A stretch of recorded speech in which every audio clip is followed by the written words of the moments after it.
We're about to travel back 700 years to ancient Korea, all to decode a poem that's holding a pretty amazing secret.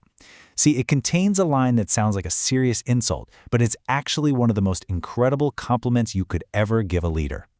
So here's the big question, right? How on earth can a word that means thick-skinned or even shameless be the ultimate tribute? Well, to figure that out, we've got to understand the man who received this very strange compliment and the world he was living in. All right, let's set the scene. We're in the 14th century during the Goryeo Dynasty in Korea. A poet by the name of Gye-bang writes this short but incredibly powerful poem, and he dedicates it to someone very, very important. Yeah, this wasn't just some casual note between friends. The man who got this poem, Eon-bak, was one of the most powerful people in the entire kingdom. He was right at the center of all the political action, which, makes the poem's message even more fascinating. So who exactly was this guy, Eon-bak? If we want to solve the puzzle of this poem, we first have to get a handle on the deep conflict that was going on inside of him. So Eon-bak held the title of Si-jung. In Korean, that's Shijung. This was the absolute highest-ranking job in the royal court. Seriously, think of it like being the prime minister. He was the one navigating the tough and, let's be honest, often messy world of national politics every single day. But, and this is a big but, here's the twist. His pen name was Youngpa Gosa. That's Youngpa Gosa.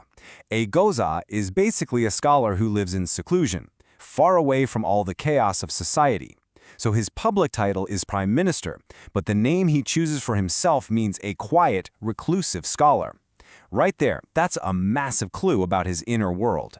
And this really gets to the heart of his internal struggle. His soul longed for Chunghan, or Chunghan, a life of purity, of quiet and tranquility. But his day-to-day reality? That was the Hongjin, or Hongjin, which is this beautiful poetic term for the red dust, the messy, turbulent, corrupting world of politics. Can you imagine? He was living that contradiction every single day. The poem just kicks right off by stating this conflict plainly. Yangpa Gosa e Chunghan. The first line says it all. Yangpa Gosa loves a life of purity and quiet. The poet is saying, hey, I see you. I see who you really are. He's a man who belongs in nature, not in a palace. And this is what sets up the paradox in the very next line. Okay, here we go. This is it. The line that sounds like a straight-up insult. Let's really break this down. The next line reads, Hu Hongjin si gangan, and it translates to something like, following the red dust strands again and again is strong-faced. So the poet is pointing out that even though Eon-bak loves peace, he keeps going back to that chaotic political world. And the reason is all in that final word, gangan. So what does gang'an actually mean? Well, the Hanja characters are chung for strong and gaon for face, so literally a strong face. But the common meaning, it's thick-skinned or even shameless.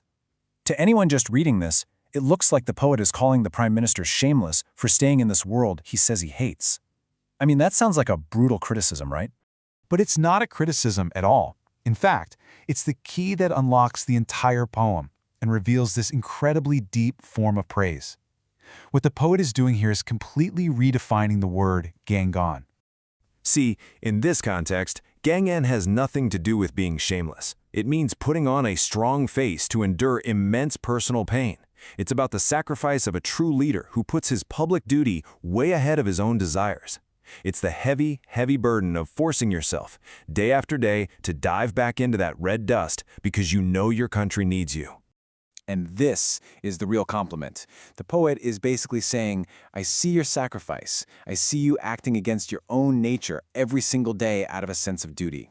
This isn't weakness or hypocrisy, it's a supreme act of benevolence. In Korean Hanja, that's ren, pronounced in. It's pretty much the ultimate virtue of a great leader. So where does the poem go from here? Now that the poet has praised Eon-bak's incredible sacrifice, he expresses this really heartfelt wish for his friend's future. The third line asks, Hail Pyomun-hui-seok-gak, and it poses this really poignant question. On what day will you finally close the gate and turn away all these worldly guests? Now, closing the gate is this powerful metaphor for retirement.